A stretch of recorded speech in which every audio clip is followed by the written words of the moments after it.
పూర్వం ఆదిత్య అనే బాలుడు వాళ్ళ అమ్మానాన్నలతో కలిసి జీవిస్తుండేవాడు. అతను చదువుకుంటూనే ఖాళీ సమయాల్లో రంగురాళ్ళు సేకరిస్తుండేవాడు. ఒక సెలవు రోజు ఎప్పట్లానే రాళ్ళను వెతకడానికి వెళ్ళాడు. అలా వెళ్తూ వెళ్తూ ఒక అడవి సమీపానికి చేరుకున్నాడు. అప్పటికే వర్షం కురుస్తోంది. అక్కడ పొదల చాటున ఒక అద్భుతమైన రాయి తళతళలాడుతూ కనిపించింది.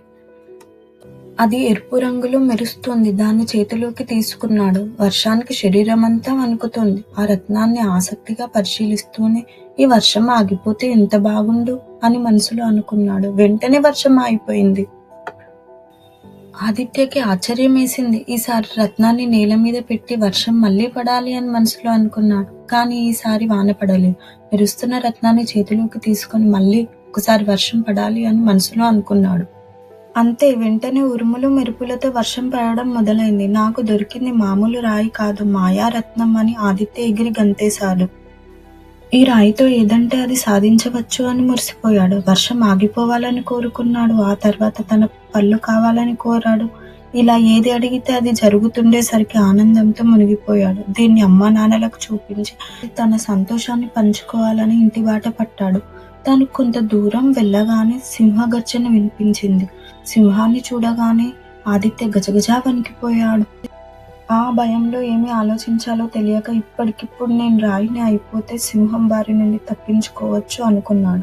అంతే, అలా అనుకున్న మరుక్షణంలోనే బండరాయిలా మారిపోయాడు.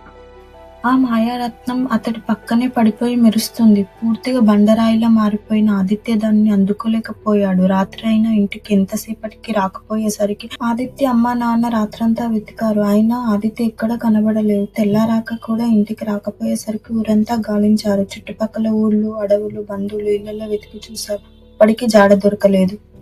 ఇలా నెల రోజులు గడిచిపోయింది. వాళ్ళ అమ్మ బెంగతో చిక్కిపోయింది. దాంతో వాళ్ళ నాన్న ఆమెను మనసు శాంతిపరచడానికి ఆ బాధ నుండి బయటపడేందుకు షికారుకు తీసుకొచ్చాడు. వాళ్ళమ్మ బాధతోనే వెళ్ళింది. అప్పుడు ఆమెకు తన కొడుకు మీదే ఉంది ధ్యాసంతా. వీళ్ళు సరాసరి ఆ బండరాయి ఉన్న ప్రదేశానికి వెళ్ళి కూర్చున్నారు.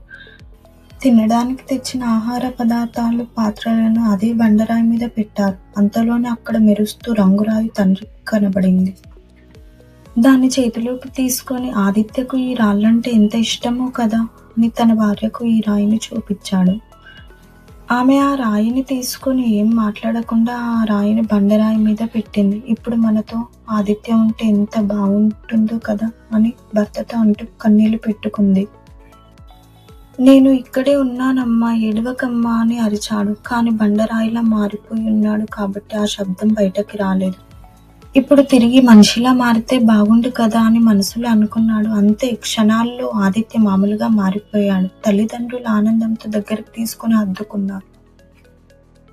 అసలు విషయం తెలుసుకున్న వాళ్ళ తల్లిదండ్రులు ఆ మాయారత్నాన్ని చేతిలోకి తీసుకుని వర్షం యథావిధిగా పడాలని, ప్రకృతి తన పని తాను చేసుకోవాలని కోరారు. తర్వాత ఆ మాయారత్నాన్ని లోయలోకి విసిరేశారు. ఈ మాయారత్నం ఎప్పటికైనా ప్రమాదమే. నువ్వు కురుస్తున్న వర్షాన్ని ఆగిపోమన్నావు. అప్పటి నుండి వానలు లేవు.